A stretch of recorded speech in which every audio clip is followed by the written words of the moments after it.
Bueno, para cerrar este panel le toca hablar al doctor Gustavo López. Él es actualmente subsecretario de la Secretaría General de la Presidencia de la Nación.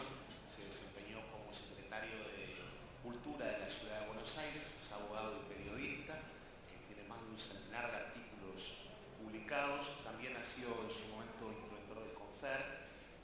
Es muy largo realmente su currículum y tenemos poco tiempo. Él mismo me pidió que no lo lea, pero sí quiero decir que publicó muchísimos artículos en importantes medios nacionales, hasta en Clarín.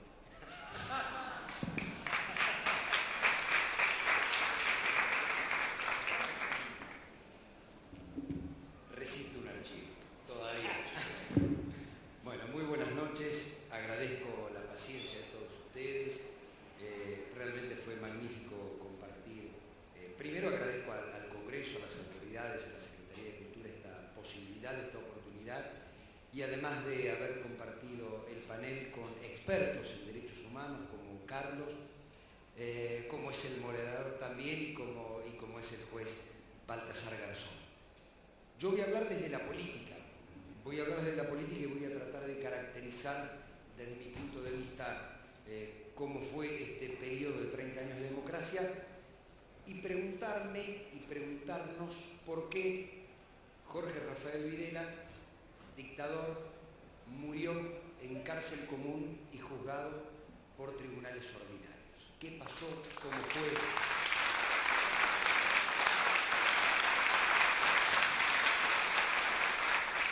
¿Qué hechos sucedieron y qué pasó en estos 30 años para que esto fuera así? Coincido con Carlos, el protagonismo de este periodo histórico son los organismos de derechos humanos.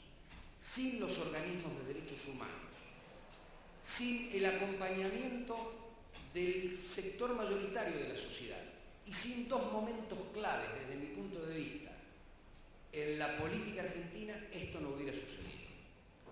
Los organismos de derechos humanos fueron los que mantuvieron durante más de 30 años, porque comenzó en plena dictadura militar, el 30 de abril de 1977 comenzó la primera marcha de las Madres de Plaza de Mayo, pero ese trabajo inclaudicable de los organismos de derechos humanos fue el que permitió que después la propia sociedad fuera porosa a un reclamo que aparecía en principio como sectorial y aislado. Y esto fue fundamental. Y también es fundamental decir que sin política no hay ni justicia ni derechos humanos. La política define hacia dónde va el sistema judicial y la política define hacia dónde va la protección o no de los derechos humanos. Y hay un momento central en la vida política argentina de estos 30 años que definió para dónde se iba, y también hay un momento central que definió no hacer en materia de derechos humanos. Yo creo que hay claramente tres periodos. Lo que se llamó la primavera democrática o la primavera alfonsinista, 83-87. Hay un libro muy interesante que se llama Discutir Alfonsín, que es una serie de reflexiones muy críticas de Alfonsín, pero que rescatan determinadas políticas en un contexto. ¿En qué contexto? 1983, dictaduras en toda América Latina. De hecho, la de Pinochet duró más que el propio primer gobierno democrático de transición de la Argentina. Ley de autoamnistía de los militares, el peronismo oficial, que había sufrido la mayor cantidad de víctimas de la dictadura, aceptaba la ley de autoamnistía. Y digo el peronismo oficial, no el peronismo. Los organismos de derechos humanos que se expresaron políticamente, básicamente a través de dos candidaturas que terminaron siendo casi testimoniales.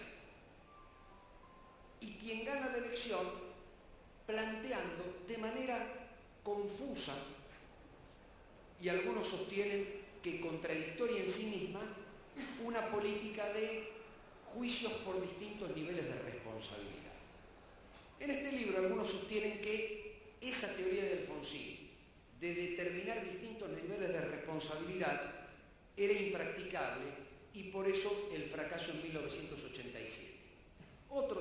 mismo libro sostienen que fue enunciada así, pero que después en la práctica no lo fue tanto, y que fue una especie de juego de ensayo y error hasta que, lamentablemente, hubo una política de retroceso con las leyes de punto final y obediencia debida.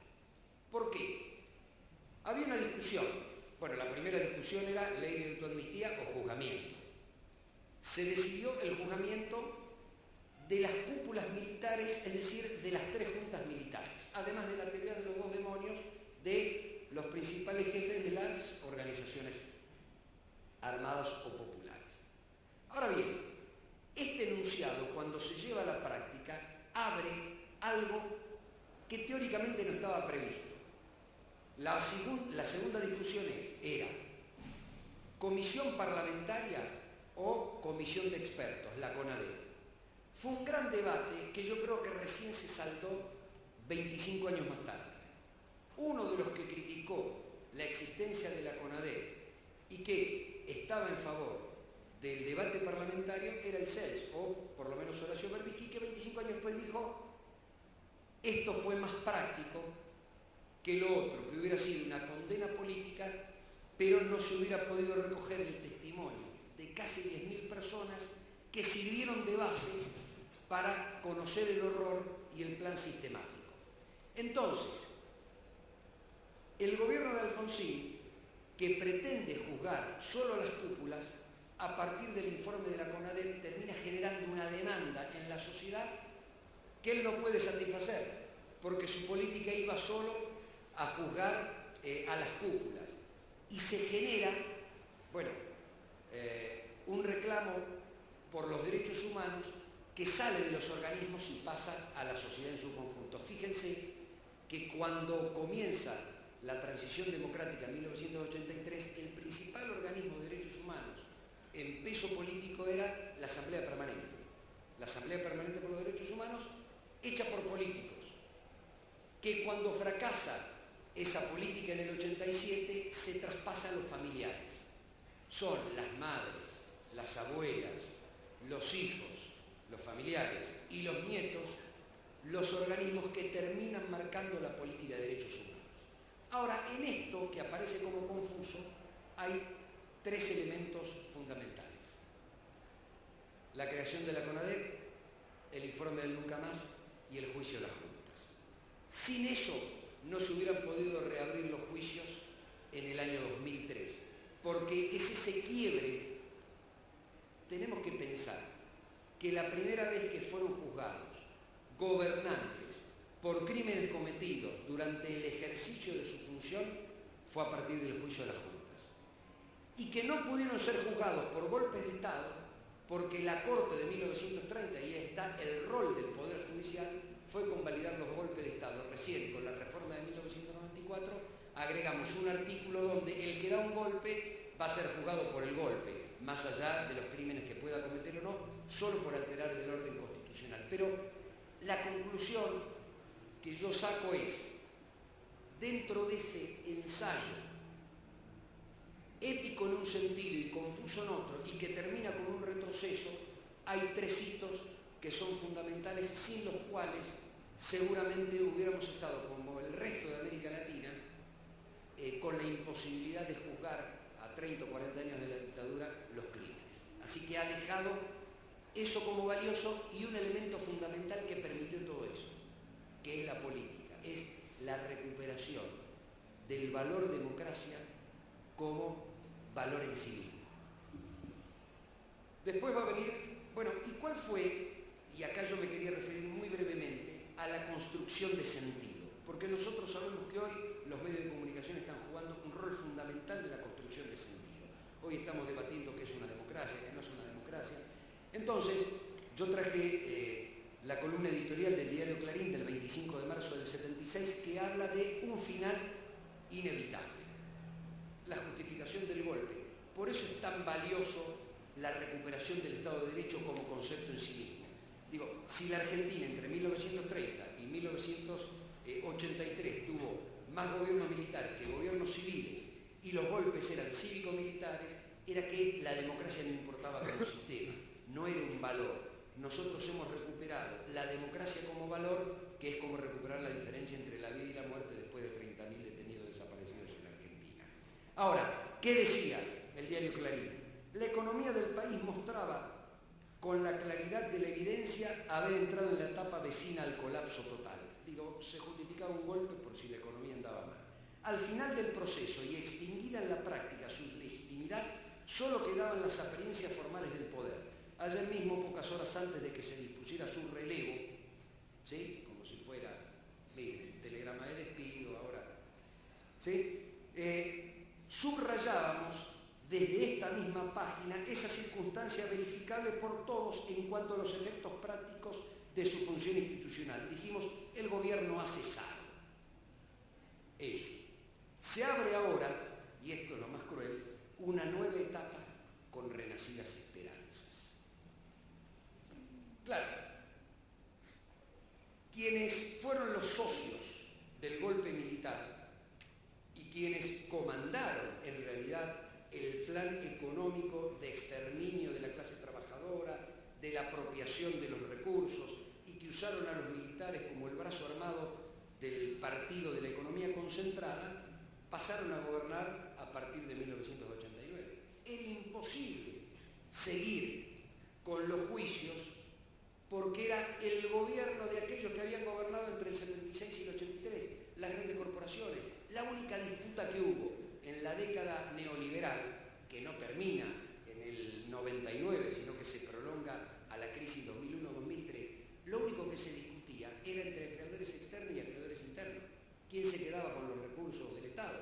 Si Bungibor o los bancos extranjeros, quienes son los que finalmente se quedaron con la tenencia de los papeles de la deuda a 0,15 o a 0,20 y después entraron en las privatizadas con 1 a 1, con ese valor, y se quedaron con el manejo de las partes rentables del Estado. Es decir, terminaron el trabajo que habían empezado el 24 de marzo de 1976 y entonces la conclusión iba a ser los indultos. ¿Qué dice el diario La Nación cuando se establecen los indultos? Fíjense de qué estamos hablando. Carlos, que trabajó en los crímenes de lesa humanidad, en los juicios, que fue testigo del horror ajeno a partir de los testimonios. La Nación dice, con la recuperación de la democracia como forma de gobierno y la vigencia de los derechos constitucionales en toda su plenitud a partir de diciembre de 1983, no habla de derechos humanos, habla de derechos constitucionales, llegó también un momento difícil. Fue el juicio seguido en sede militar primero y ante el Poder Judicial después de quienes tuvieran a su cargo la dura tarea de la lucha contra el terrorismo y consiguieron ganar para bien del país una guerra declarada de fronteras adentro bajo formas atípicas y que desencadenó respuestas también atípicas. Ya habían sido condenados por crímenes y sin embargo el diario no reconoce la condena por crímenes y habla de la lucha contra el terrorismo de manera atípica. Ya habían sido condenados, por eso los estaban indultando. La justicia dijo su palabra, abriendo a su vez una nueva polémica cuyos ecos no se han acallado todavía. ¿Cómo que la justicia abrió la polémica? La justicia condenó por crímenes de lesa humanidad. Y dice, de una sola cosa es imposible dudar. Hay una diferencia sensible entre quienes iniciaron la guerra y quienes la afrontaron, aún con errores y métodos que pueden merecer diferentes apreciaciones éticas. Matar, secuestrar, torturar, apropiarse de un niño, criarlo como propio después de haber matado a sus padres, bueno, merece una discusión ética para el diario La Nación. Entonces, ¿por qué traigo esto? Porque nosotros peleamos la construcción de sentido. Entonces, en el neoliberalismo ya no se hablaba de injusticia, se hablaba de ineficiencia. Eduardo Galeano tiene dicho que la pobreza era hija de la injusticia. Si había un pobre era injusto. En los 90, si había un pobre era por ineficiencia del pobre, que era un vago que no quería trabajar. No había responsabilidad social, no nos hacemos cargo de nada, no se habla más de injusticia en la Argentina y es esta persona la que provoca su propia exclusión de la sociedad. Me acuerdo que se decía, no queremos proletarios, queremos propietarios, decía una diputada cuyas iniciales eran Adelina D'Alessio de Viola, que decía eso. Queremos propietarios, como si la simple voluntad de un desocupado y un excluido le alcanzara a la mañana tomando mate en su casa y digo, hoy a la mañana, querida, voy a ser propietario. Bueno, esta cosa del neoliberalismo que Galeno la calificó de un viaje con más náufragos que navegantes, son más los que quedaron que los que llegaron, nos había impuesto, nos había ganado esta batalla. Digo, el diario La Nación, después de las condenas, seguía hablando de otra cosa. Clarín había celebrado el fin de un gobierno para apropiarse del Estado y ahora volvían al ataque. ¿Por qué menciono todo esto? Porque en este momento estamos debatiendo eso. Si el gobierno avasalla el Poder Judicial, si esto es una dictadura, si hay democracia. Con la recuperación de la soberanía popular como mecanismo de gobierno, así lo califico al gobierno de Néstor Kirchner, porque nosotros pasamos de una democracia boba y formal, donde la gente votaba, pero gobernaba el Fondo Monetario Internacional, a recuperar la esencia del sistema democrático de Rousseau para acá, que es la soberanía popular. El pueblo vota, pero no como mecanismo, valga la redundancia, mecánico, no. El pueblo vota porque ejerce la soberanía y la representación del pueblo es el gobierno, que gobierna en su nombre y su representación. Recuperar a la soberanía popular a partir del 2003 sucede lo que tenía que suceder. Uno diría de manera hasta impensable, porque el neoliberalismo nos había ahogado, parecía que no había salida ética. Este era el gran problema, no había salida ética. Ya todo estaba clausurado. Y vino alguien con voluntad política, con convicciones, pero además con esta recuperación de la soberanía popular, y acompañó el reclamo de los organismos de derechos humanos. Vos decías, hizo suya la política de los organismos de derechos humanos y desbloqueó a través del Congreso, derogando el punto final, la obediencia delegada, y la Corte, los indultos. Y a partir de allí hay una política de Estado. El Ministerio Público Fiscal tiene una política de Estado. Hay una Fiscalía Especial para Derechos Humanos. La Secretaría de Derechos Humanos tuvo una política de Estado. Y es el Estado el gran impulsor del juzgamiento por el terrorismo de Estado. Entonces, esa semilla que fracasó porque fue frustrante con la obediencia y el punto final, con una política de Estado deliberada y de respeto a los derechos humanos, tuvo sus frutos 20 años más tarde. Y me parece fundamental hoy no solo seguir aplicando una política de Estado, sino dar el debate en el terreno de la construcción simbólica. ¿Por qué? Hoy discutimos si esto es o no una democracia. Yo digo, la gente vota, hay división de poderes, periodicidad de los cargos públicos. Uno de los directores del diario La Nación, Bartolomé Mitre, chosno debe ser por la cantidad de mitres que hubo, dijo que estábamos viviendo la dictadura de los votos. Traté de buscarlo en todos los libros de derecho que estudié en mi vida. Dictadura de los votos.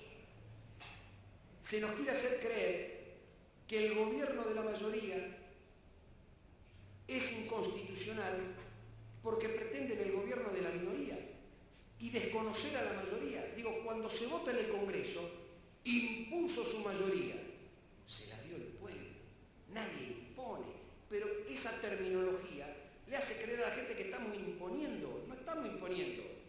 O en todo caso, la democracia no es el pueblo el que decide hacia dónde quiere ir, vota a los diputados y a los senadores que por suerte trabajan por el proyecto que la gente votó. Sin embargo, había seguridad jurídica cuando un cafetero se había sentado en una banca, votó la privatización del gas y la justicia no desconoció esa ley.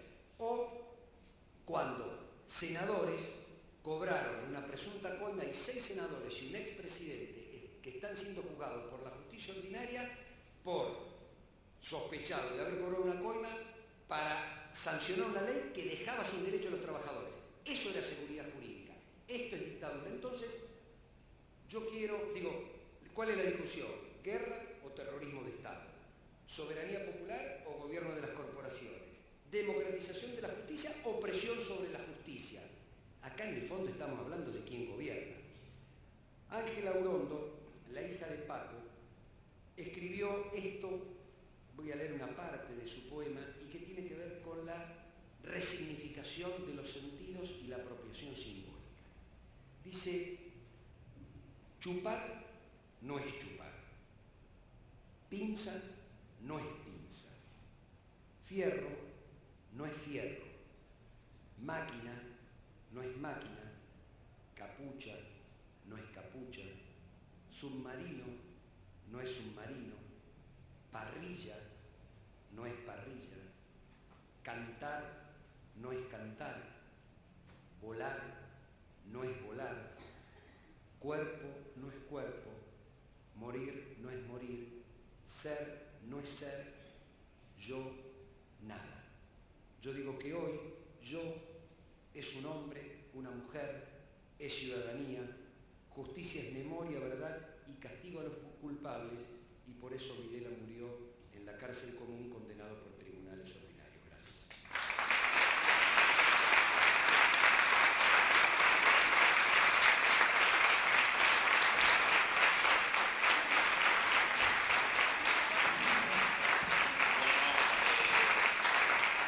Muchas gracias por su concurrencia a todos, y quiero agradecer también nuevamente a los organizadores de este congreso por haberme dado el privilegio de ser el coordinador de este panel.